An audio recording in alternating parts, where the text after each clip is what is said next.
श्री मात्रे नमः. काल तुळजापुरात 2 गुरुगादीधारक वर्गांमध्ये जो प्रकार घडला तो खरंच खूप चिंताजनक आहे. चूक कुणाची आहे कुणाची नाही आता सध्याला काही माहीत नाही, हे नंतर कळेलच.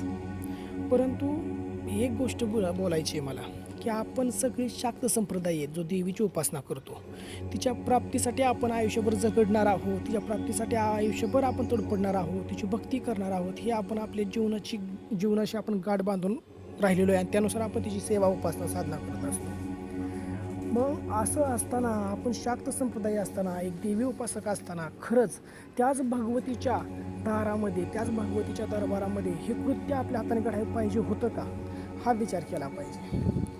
अहो, कितीतरी साधू संत सज्जनांचे आयुष्य गेलेले आहेत, किती जन्म गेलेले आहेत ह्या भगवतीला प्राप्त करून घेण्यासाठी.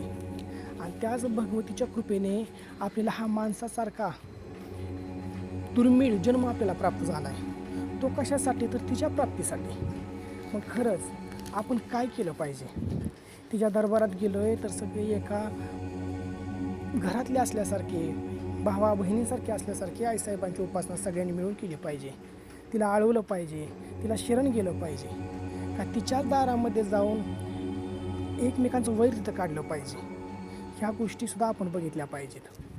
खरंच साक्षात आदिमाया जगदंबा सुद्धा काल रडली असेल की माझेच लेकरं आहेत आणि त्यांच्यामध्ये हा अवधूत माझ्याच पुढं चालू आहे. कसं वाटलं असेल तिच्या मनाला, ह्याचा सुद्धा आपण विचार केला पाहिजे.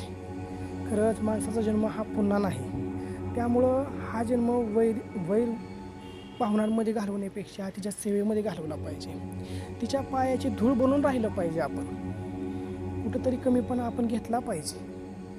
ज्याची चूक आहे ते नंतर कळेल. मला त्यातलं काही माहीत नाही, मला त्याच्यावर काही बोलायचंच नाही, पण माझ्या मनाला जे वाटलं मी ते 2 शब्द तुम्हाला बोलतोय.